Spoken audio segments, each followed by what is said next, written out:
Hi viewers, how are you doing today? Well, and this video goes out to Laurie. Hey Laurie, she's a viewer who requested me to make samosas, and I've chosen to make the vegetable samosas. There are different types of samosas. You can make beef, chicken. The process is long, but I beg my viewers to be patient so that you watch step by step, because we're starting from scratch and we're going to make the dough for those sheets that we put in fillings for the samosas. So all we need is flour, warm water and salt, and then we need our dough. It doesn't take time, it's just simple: salt, flour and warm water. So I'm going to knead the dough and then we'll be back after kneading the dough. But remember, I've used 1.5 cups of flour, so I'll be getting 10 balls, which will equal to 40 samosas. Let's continue watching the video.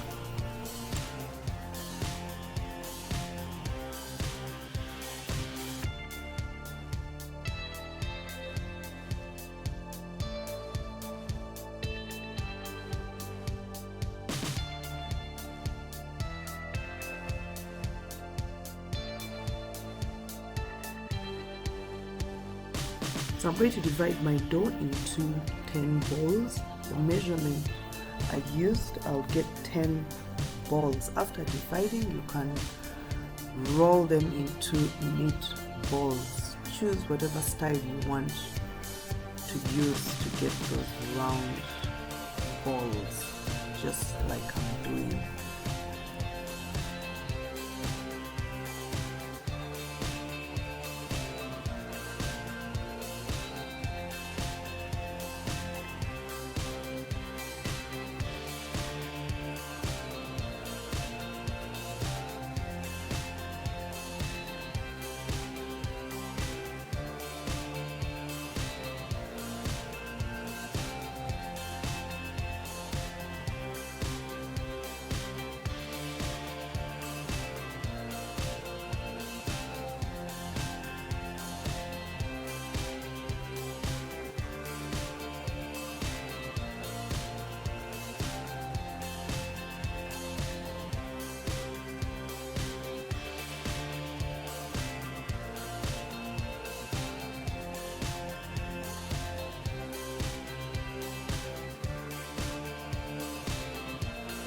So I'm starting to roll my balls.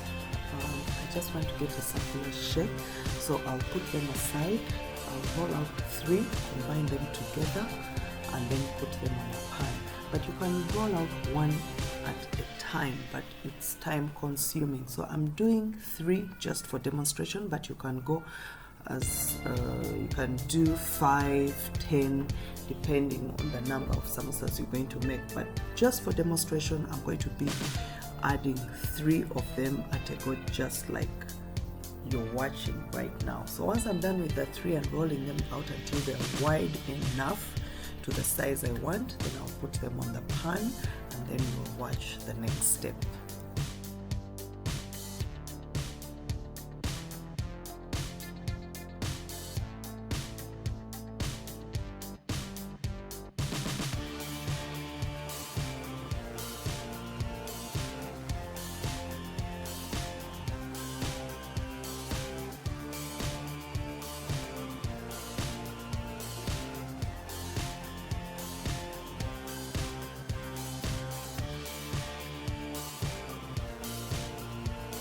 So my frying pan is hot. Now I'm going to cook our sheets. For you to tell it's time to flip when you see those bubbles.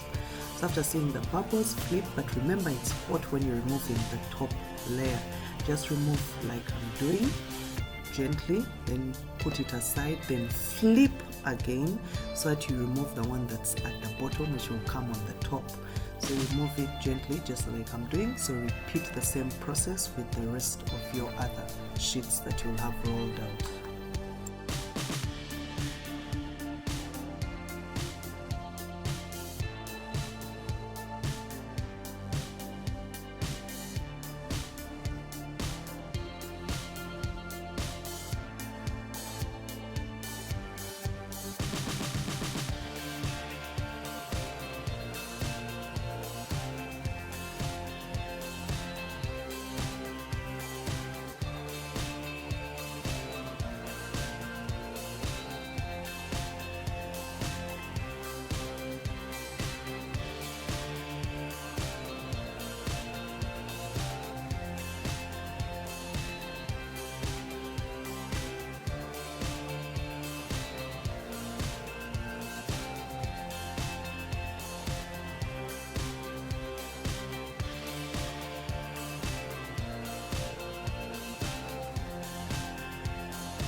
So what I'm doing now is trying to give my sheet that circular lid shape. That's why I'm using a saucepan lid to give them that round shape.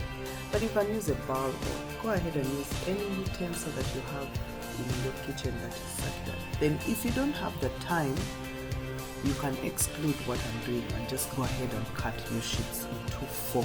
But since I have the time, I've decided to use this saucepan lid to cut my sheets and give them that nice shape. Don't throw away those cut-offs. You'll use them later and you'll watch in the video what I use them for.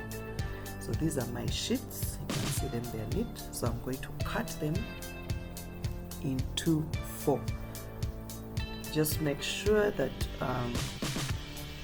you place them on top of each other properly so that you get an even shape.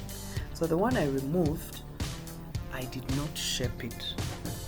I didn't try and make it neat, this one in particular. So it's okay, I'm cutting it just to show you that you don't have to do what I did. Let's continue watching the video.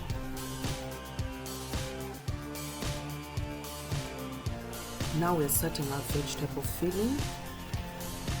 Remember to pre-cook your peas and Irish potatoes. You can use any vegetables you like.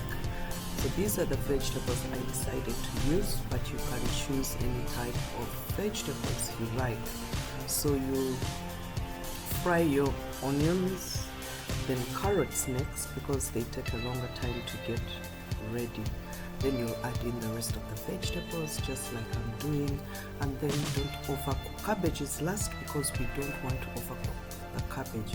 And once it's ready, you can remove your vegetables and then let them cool. Once they have cooled, we'll add in fresh chopped onions for a nice flavor. Add in some chili, but chili is optional, plus coriander. We need to add in those when they are fresh. So you mix and make sure that they're incorporated well into your cooked vegetables. But at this point, I mix them when it had already cooled because I don't want them to cook. Then we'll start filling our sheets with the vegetable filling. Let's continue watching the video.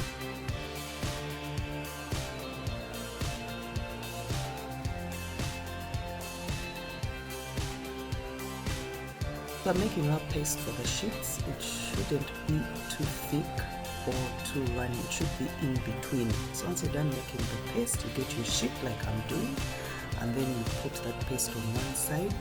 Mind the corners. You have to seal your corners very well, just like I've done.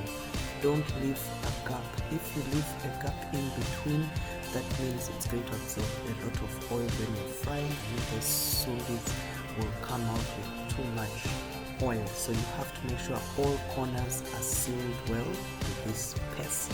Let's continue watching the video.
So I'm done with my samosas, but I still have some sheets that are left. So I'm going to use these sheets to show you how you can make spring rolls.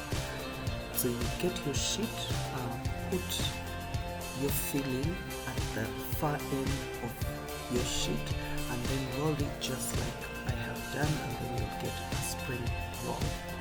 Then for the cut-offs, do not throw them away. Put those cut-offs to use. So I'm going to make crunchy crackers from these cut-offs. You'll see how I'll roll them in the video. Let's continue watching the video.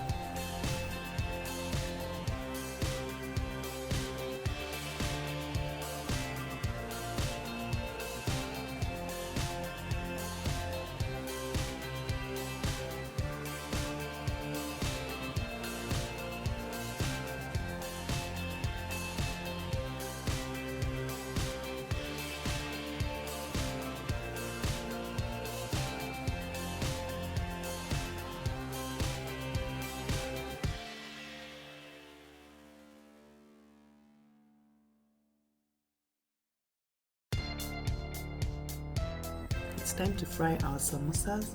So I'm going to fry them for roughly 5 minutes, but I'll keep tossing them and toss them the way I'm doing so that they don't burn on one side. And when they're ready, remove them and strain them in a colander, or if you have a wire rack, please go ahead and use a wire rack so that you drain that excess oil.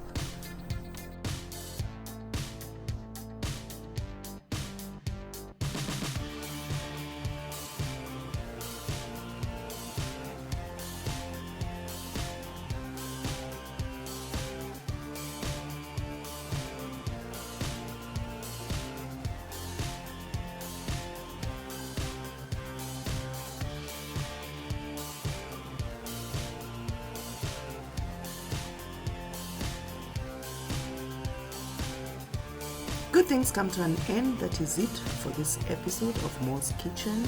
Till next Wednesday. Remember, our uploads are every Wednesday. Remember to hit or press that button on the top right corner of your screen and subscribe to Mo's Kitchen. I need to get 1,000 subscribers, so please help me get those subscribers by sharing the videos with your friends and family and subscribing. Bye bye.